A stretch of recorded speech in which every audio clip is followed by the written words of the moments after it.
Well, welcome again to American Christian or Christian American. We're going to talk about some things today that took place in the city of Louisville, Kentucky, and some things that happened in late 2024, last year. And the things that need to be addressed. They've already been addressed by some. I need to speak about them.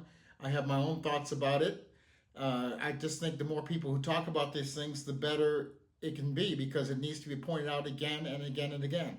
So I'm going to show you some documents, and then we'll get back to face-to-face.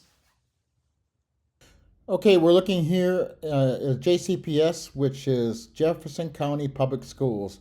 Louisville sits in Jefferson County, which makes up the majority of the population. There are some other counties out farther, but Jefferson County Public Schools is one large school system for the city of Louisville, Kentucky. So in this area, it talks about JCPS equity officer spoke about the truth about racism. Now Kentucky lawmakers want him gone. It's their opinion, okay? In 1965, classic Dark Ghetto, Kenneth Clark argued that black people in America exist as a largely powerless subject people who are victims of greed, cruelty, and racism insensitivity. Most importantly, they fear their former masters. Such is still in the case of Kentucky. Black people in the bluegrass state certainly have good reason to be fearful, because their men and women and children are constantly under threat in an increasing racially hostile state. Troubling, their persecutors are becoming even more callous and brazen. The latest example occurred when John Marshall, the chief equity officer of Jefferson County Public Schools, dared to deliver an opinion on the condition of black people in Kentucky. Marshall wrote on his personal social media account, "A few younger black professionals and students called me this morning and asked, what's a strategy moving forward?" This is after the election of Donald Trump. My response, regardless of the rooms, the meetings, classes, etc., you're in no. The majority of whites couldn't care less about you and have no issues harming you or yours. Count the number in your presence and divide it by at least half. That's where you start. During slavery, inhuman white supremacist owners commonly engaged in buck breeding, the practice of identifying stronger, troublesome males as slaves and bringing them to heel. These men were often publicly punished in various barbaric ways. They were beaten, placed in stocks, hobbled, or even killed or gibbeted, which is hanging people from a tree or from a gallows or something in a kind of a cage for all people to witness and to instill fear in other people. Kentucky legislators see Marshall as a troublesome black man. Marshall is one of those troublesome black men, and a number of Kentucky legislators quickly mobilized to punish him. Because Marshall dared to speak, they issued an official statement. This is outrageous, inflammatory public statement for anyone in a civilized society to make. They demanded that Marshall be fired, resign or be fired. Okay. Republican General Assembly members call for JCPS officers to resign after inflammatory statement. Members of the General Assembly are calling for the resignation of Jefferson County Public Schools Chief Equity Officer, as he remarks on social media. John Marshall has been the Chief Equity Officer of JCPS in 2012. So let's look at here. We've got this video here. Key Republicans from Louisville want him gone by tomorrow, and they're in solidarity about it. But the school board chairman is telling us it's Marshall's First Amendment right to say what he did. WHS 1119's Alexandra Goldberg is here with all sides of this growing controversy, and it could come to a close maybe tomorrow, Alexandra. Doug Wright. Well, it would be up to Superintendent Marty Pollio to make any decisions about this. And of course, those dozen state lawmakers are calling on Pollio to remove John Marshall from his position as the chief equity officer at JCPS. But the board chairman and civil rights leaders are saying it's Marshall's right to speak freely and on social media. This tweet by JCPS Chief Equity Officer John Marshall is stirring up controversy. Marshall posting November 11th, quote, regardless of the rooms, meetings, classes, etc. you're in, know the majority of whites could care less about you and have no issues harming you. What he said is virulently racist.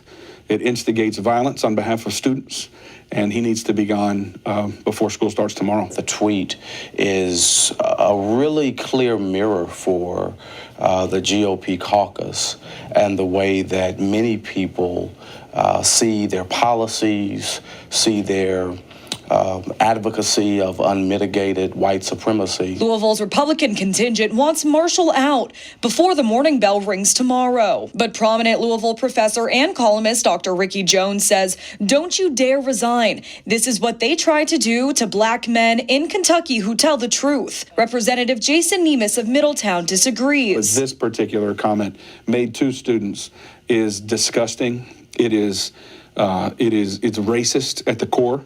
And it instigates violence. I mean, what he told African-American students was the majority of white people want to hurt you. JCPS board chairman Corey Scholl says it's Marshall's First Amendment right, and he won't reprimand Marshall. A seasoned veteran educator for a tweet that reflected his opinions and reflections upon what's happening nationally. He can say these kinds of things as a citizen. He cannot say these kinds of things making $200,000 as the chief equity officer at JCPS.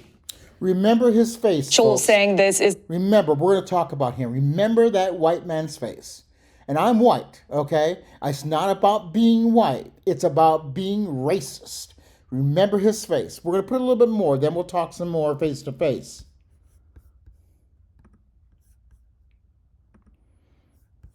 U of L's chair of Pan-African Studies described a group of Kentucky lawmakers as white supremacists at a JCPS event today. It came as he was being honored by the state's largest school district. WDRB's Darby Bean breaks down the back and forth at a Hall of Fame induction. JCPS honored 7 people Tuesday as members of the district's Equity Hall of Fame. That looks amazing. We want to ensure that every child has what they need. This event comes not long after more than 12 Jefferson County legislators called for the immediate resignation of the district's chief equity officer, Dr. John Marshall, over a social media post aimed at young people, saying in part, quote, the majority of whites could care less about you and have no issues harming you. The group of Republican lawmakers said that post is absolutely unacceptable. JCPS saying those comments were not made on behalf of the school district. Marshall, still on the job. These are titans in the field of everything they do. Introducing the Hall of Fame members on Tuesday. One of those new members, Dr. Ricky Jones, using his speech to say Marshall had been attacked, then named the lawmakers one by one who demanded Marshall's resignation. These are white supremacists. And when I talk about white supremacists, I'm talking about people who feel that because of their race, they are the only ones who have the right to think, know, and decide. To think about what the problems are, to know what the proper solutions are, and to decide what is going to be done. Jones also singling out what he called efforts against diversity, equity, and inclusion, or DEI. Kentucky lawmakers proposed a bill this year to abolish diversity-focused offices and race-based scholarships at public universities. The legislation did not pass. The greatest threat you face right now is white supremacy, which is in disguise as the anti-DEI movement in this state. WDRB reached out to Kentucky Senate leaders who didn't immediately comment on Jones's remarks. We've also reached out to the House.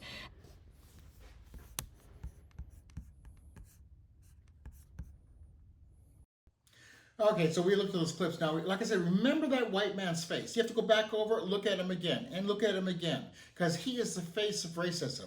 He's not the only one, but he is another white man Republican who is a racist, who continues to perpetuate racism in this country. I'd like to deal with the fact this doesn't belong in a civilized country. Okay, wait a minute. What country is he talking about? Is he talking about this country as a civilized nation?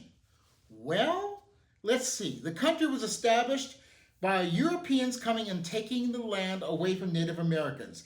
They called them savages, although they murdered them in the numbers, trying to exterminate them. They scalped them, teaching them how to scalp. And then they said that the Native Americans were barbaric because they scalped them. When it was them who went under the doctrine of discovery, the Pope signed, Nicholas, the sign in the 14, I forget the exact date, was in the 1400s, and around 1470 something.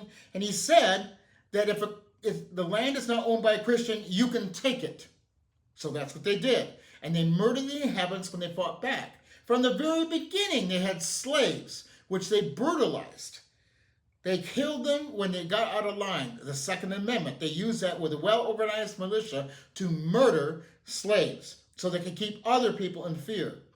They would brutalize people when they had a crime committed, and they would blame the black person, and they would hang him up, chop him up, burn him up. They lynched how many people in this country? And they went on with Jim Crow laws, trying to keep people separate but equal, but it wasn't equal in the first place. And why should we be separate? And they continue to do these things. They continue to deny housing. They continue to deny jobs. They continue to deny equal rights. They continue to belittle and to degrade. In a civilized country? Where are you talking about? Because it certainly has not been this country. And today, Donald Trump is in office, trying to cut Social Security, trying to cut Medicare, trying to cut the Department of Education, all to enrich his rich friends. Billionaires making billions and billions of dollars still don't have enough money. This is a civilized country? Absolutely not. This is uncivilized. This is barbaric. This is conquest. This is taking things away from people. Now, this man, Marshall, had a right to stand up and say what he felt. But not only did he have a right, he was absolutely right. He wasn't spreading hate. There was no hate in his message. He was talking about truth and facts. White people in this country, and I'm sorry to say, I'm white, but I don't do this, but there are so many people in this country who still do it, continuously spreading hate. We need to learn about truth. We need to learn about God. If we really want to understand God, He's about love and compassion for people. Are you? Because if you're following this hate, you're not about God. God is not about this. And we talk about, well, there's only one race, and I understand why the gentleman, Jones, was talking about different race, because that's what the world looks at. But we are only one race. We are 99.9% identical. And this white racist Republican said that what he said was racist. Okay, we're going to go back and say this again. Only white people are capable of being racist. White people, racism means having the power to control political, economic, and social norms to oppress other people. Now, maybe the exact wordings, but that's what it is. Black people don't have that ability. All he's trying to do is fight back, standing up for what's right. And he's warning these young people. He's not trying to instill hate in them. He's trying to instill caution in them to be careful. He's not telling them that every white person is a racist or hateful. He's telling them that many, many people in this country do not care about your welfare. He's right. They do not. They vote against African Americans in this country. They treat them as though they're second-class citizens. He's telling them they have to watch their back, because a majority of white people in this country will do you harm. Check. He's right. Now, maybe different degrees of harm. It can start with the fact of the person who is apathetic and does nothing. That person who sits around, it's not my problem. It doesn't really exist. They give an approval to the people who do harm. Next comes up to the person who simply will not look at things, not study things, vote, and vote with the idea that they're doing what's best without considering everybody else. Or to the person who calls people names, degrades them, laughs at them, mocks them. Or to the person who will spit on this person. Or to the person who will go out and protest saying all lives matter when people are saying Black lives matter, because they haven't got a clue Because white people aren't in danger, African Americans are in danger. That's why the movement's there. But you get out and say all lives matter, it just shows ignorance. Then we get up to the people who actually will assault an African American just because they don't like him, just because he's getting out of line. And then you get to the people who actually would lynch somebody. You say, well, that's over with. I don't believe it's over with. I believe it's still here. Maybe not as prevalent as it was, and it may not look as bold as it was because lynching is illegal. They may hang somebody and make it look like suicide. But there are people here who will still kill people in order to make sure that they maintain white authority and power. And then there's people like this white racist Republican who will stand up and try to do buck breaking, which we're going to get into in the next episode. They would try to do buck breaking, which means take a prominent black male and try to break his power in order to get him fired. And so when people see that he was fired or had to resign because of what he said, it makes other people more fearful, and so they won't speak up. They won't fight back. Well, thank God he didn't resign. Thank God he stood up. Because he's not just standing up for black people, whatever he says. He's standing up for me, too. He's standing up for all people who want to be together and be like a society should be. He's standing up for marginalized people. Yes, he's focusing on the needs of African Americans because they've been attacked so much. But he is also standing with everybody who is put down, because that's what this society does. That's what states in Kentucky and other places do to keep people down. They do everything from denying, not supporting public transit to not supporting different programs that will help people. That's what they do. That's what they do to keep people down and to keep themselves in power. And they spread lies. And yet, they're part of a civilized society? Really? I wonder what their version of civilized means. We need to stand together. And any time somebody like this is put down, this man was put down because he stood up and said the truth. He stood up and said what was right. We need to stand with him. Whether we're white, black, or whatever else, we are human beings and we need to stand together. That's what we need to do. Until we talk again on American Christian or Christian American.